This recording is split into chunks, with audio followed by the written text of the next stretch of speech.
ସୁକିନ୍ଦାଗଡ଼ ରଥଦାଣ୍ଡରେ ସୁକିନ୍ଦା ଜଗନ୍ନାଥ ଜୀଉ ଦୋଳ ମେଲଣ ସୁବର୍ଣ୍ଣ ଜୟନ୍ତୀ ମହାସମାରୋହରେ ଅନୁଷ୍ଠିତ।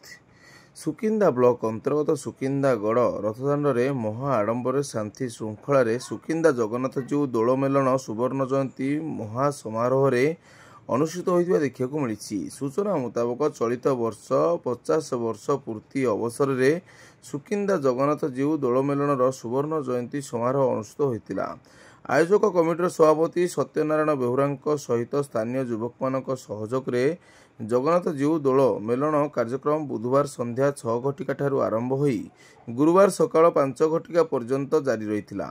ବୁଧବାର ସନ୍ଧ୍ୟାରୁ ଆୟୋଜକ କମିଟି ଦ୍ୱାରା ଆୟୋଜିତ ପ୍ରବଚନ ଓ ସାଂସ୍କୃତିକ କାର୍ଯ୍ୟକ୍ରମରେ ମୁଖ୍ୟ ଅତିଥି ଭାବେ ସୁକିନ୍ଦାଗଡ଼ର ରଜାସାହେବ ଭୂଦେବ ଭୂପତି ହରିଚନ୍ଦନ ମହାପାତ୍ର, ମନ୍ତ୍ରୀ ଡକ୍ଟର ପ୍ରଦୀପ ବଳ ସାମନ୍ତଙ୍କ ସାନ ଭାଇ ତଥା ପୂର୍ବତନ ଜିଲ୍ଲା ପରିଷଦ ରମଣୀ ରଞ୍ଜନ ବଳ ସାମନ୍ତ, ସମାଜସେବୀ ତଥା ସାମ୍ବାଦିକ ବିମଳେନ୍ଦୁ ବେହୁରା ଯୋଗଦେଇ ପ୍ରତିଷ୍ଠାତା ସଦସ୍ୟ, ଆୟୋଜକ କମିଟି ଓ ପ୍ରବଚକ ସାଂସ୍କୃତିକ କାର୍ଯ୍ୟକ୍ରମରେ ଯୋଗଦେଇଥିବା ସମସ୍ତ ସଦସ୍ୟଙ୍କୁ ସମ୍ମାନିତ କରିଥିବା ଦେଖିବାକୁ ମିଳିଥିଲା।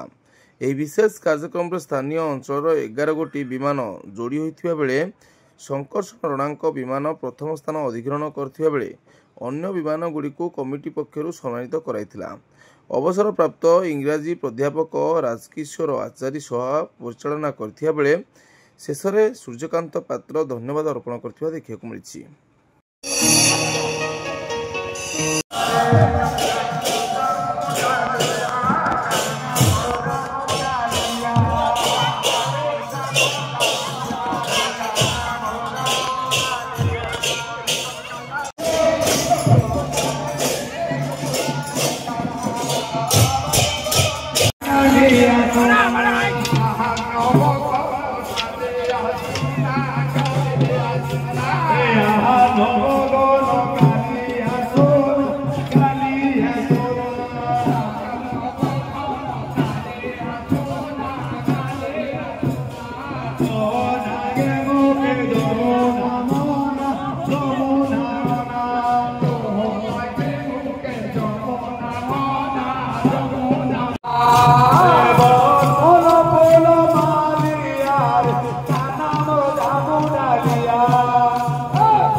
ଠାକୁର ଆସିବେନି ମନ୍ଦିରକୁ।